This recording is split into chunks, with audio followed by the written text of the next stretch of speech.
Israel ने Gaza में जिस तरह से नरसंहार मचा रखा है उसे पूरी दुनिया देख रही है।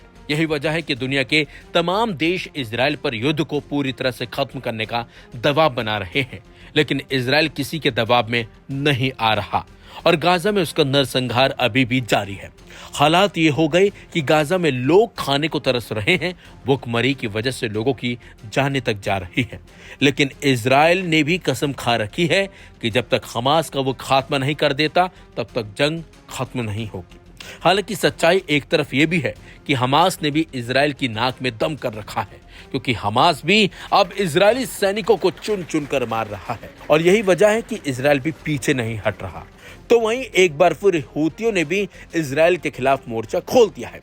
साथ ही साथ मुस्लिम देशों से इजराइल के खिलाफ साथ खड़े होने की अपील भी हूतियों ने की है।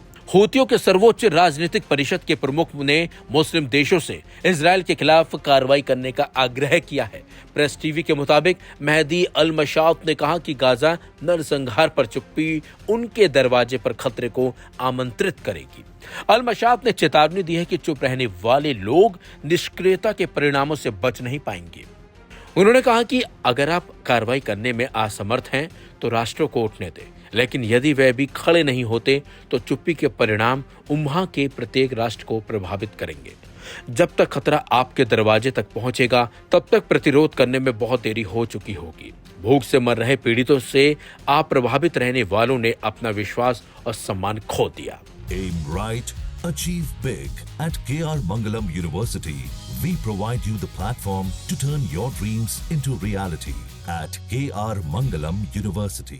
इसके साथ साथ अल मशाद ने कहा कि जायोनी धोखेबाजी ने गाजा की पीड़ा पर दुनिया को चुप करा दिया है, इसलिए हमें एकजुट होना होगा। इससे पहले कि इतिहास हमारी निंदा करे, सर्वोच्च राजनीतिक परिषद के प्रमुख ने मुस्लिम देशों से ये आग्रह किया है।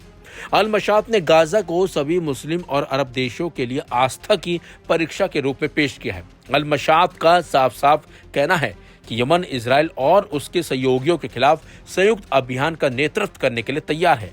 इसके अलावा यमन के हूती लाल रंग में इजराइल से जुड़े जहाजों पर हमले कर रहे हैं। हूतियों का साफ साफ कहना है कि उसका सैन्य अभियान गाजा की घेराबंदी हटने तक जारी रहेगा। बता दें आपको, गाजा पर युद्ध 7 अक्टूबर 2023 को हमास के एक हमले के बाद शुरू हुआ था। इजराइल ने दावा किया था कि उसका लक्ष्य हमास का सफाया करना है, लेकिन वो अपने लक्ष्य को हासिल करने में विफल रहा है। कथित तौर पर 59,000 से ज्यादा फिलिस्तीनी अब तक मारे गए हैं, जिनमें हजारों महिलाएं और बच्चे भी शामिल हैं। इजराइल की नाकेबंदी की वजह से ही बड़े पैमाने पर भुखमरी फैल गई है और खाना, दवा और आपूर्ति बाधित हुई है।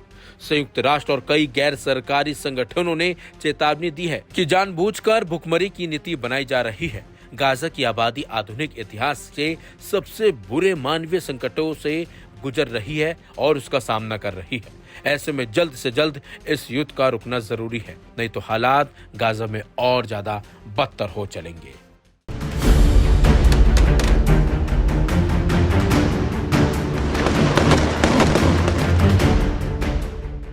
ये हैं इसराइल डिफेंस फोर्सेस यानी आईडीएफ के ड्रोन्स, वो मशीनें जो जंग के मैदान में दुश्मन पर नजर रखने से लेकर हमले तक का काम करती हैं। लेकिन अब एक चौंकाने वाली रिपोर्ट सामने आई है जिसमें दावा किया गया है कि आईडीएफ के कई ड्रोन्स जवाब दे चुके हैं। कई अंतरराष्ट्रीय मीडिया रिपोर्ट्स के मुताबिक आईडीएफ के सैनिकों के पास जो ड्रोन हैं उनमें से कुछ खराब हो चुके हैं, टूट चुके हैं या फिर उपयोग करने के लायक नहीं बचे हैं। ये घटना मुख्य रूप से इसराइल के पालमचिम एयरबेस पर हुई है। इस मामले में इसराइली फौज के कुछ अधिकारियों को हिरासत में भी लिया गया है। बताया जा रहा है कि 3 सैनिकों, जिनमें एक गैर कमीशन अधिकारी भी शामिल है, उन पर इसराइल की रक्षा गतिविधियों के लिए महत्वपूर्ण मानव रहित हवाई वाहनों यानी यूएवीज के साथ छेड़छाड़ करने का संदेह है। इसराइली डिफेंस फोर्सेज ने वायनेट पर खबर सामने आने के बाद जांच की पुष्टि की, जिससे राष्ट्रीय सुरक्षा को लेकर गंभीर चिंताएं बढ़ गई हैं। मंगलवार 22 जुलाई को पालमचिम एयरबेस पर तैनात संदिग्धों को हिरासत में लिया गया। उनकी हिरासत रविवार तक बढ़ा दी गई है क्योंकि जांच जारी है। आईडीएफ के वरिष्ठ अधिकारियों के अनुसार इस तोड़फोड़ से ड्रोन के दुर्घटनाग्रस्त होने का खतरा है, जिससे इसराइल की हवाई क्षमता को गंभीर नुकसान पहुंच सकता है। इस मामले में आईडीएफ ने एक बयान देकर कहा, मिलिट्री पुलिस ने 2 सैनिकों और एक कैरियर अधिकारी के खिलाफ कई रिमोट से संचालित विमानों में तोड़फोड़ करने के संदेह में जांच शुरू कर दी है। आईडीएफ इस तरह की घटनाओं को बहुत गंभीरता से लेती है। आरपीएफ यूनिट की परिचालन तत्परता पर इसका कोई प्रभाव नहीं पड़ा है। Aim right, achieve big. At KR Mangalam University, we provide you the platform to turn your dreams into reality. At KR Mangalam University.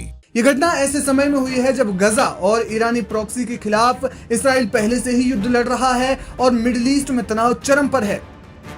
विशेषज्ञ चेतावनी दे रहे हैं कि ड्रोन संचालन में किसी भी तरह की रुकावट से इसराइल की निगरानी और रक्षा प्रणाली कमजोर हो सकती है।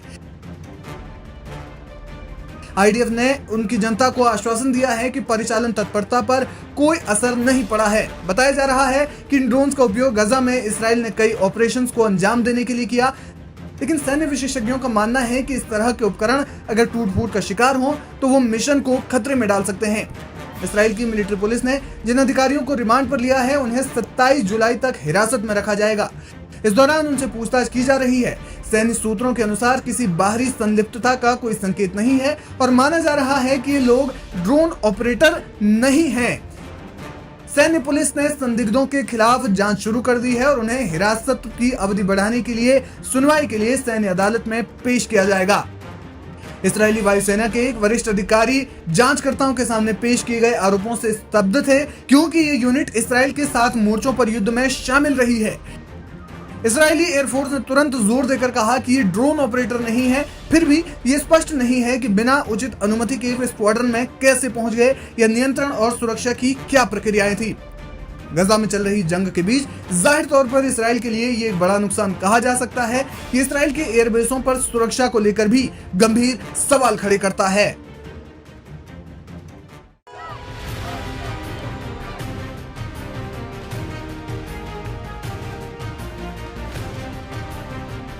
गाजा में एक बार फिर हालात बेकाबू हो गए हैं। हमास के लड़ाकों ने इजरायली सेना पर हमले और तेज कर दिए हैं। अल कस्साम ब्रिगेड्स ने एक वीडियो जारी कर इजरायली टैंकों को तबाह करने का दावा किया है। खबर तो यह है कि जबालिया के आसपास जमीन पर टकराव और विकराल रूप ले चुका है। गाजा की छोटी छोटी गलियों में फिर बमों की आवाजें गूंज रही हैं और युद्ध की आंच लगातार भड़क रही है। इजरायली सेना को निशाना बनाने का एक ताजा वीडियो सामने आया है, जिसे लेकर अल कस्साम ब्रिगेड्स, जो हमास की ही सशस्त्र इकाई है, उसने दावा किया है कि उसने इजरायली टैंकों को खदानों और शॉर्ट रेंज मिसाइलों से निशाना बनाया है। वीडियो में धुएं से घिरे टैंक और मलबे में तब्दील इमारतें इस लड़ाई की भयानक स्थिति को बयां कर रही है। खबर है कि हमास ने एक इमारत पर हमला भी किया है, जिसके बारे में कहा जा रहा है कि वहां इजरायली सैनिक मौजूद था। इस वीडियो के जरिए हमास ये दिखाने की कोशिश कर रहा है कि जमीनी स्तर पर वो अभी भी मजबूत और सक्रिय है।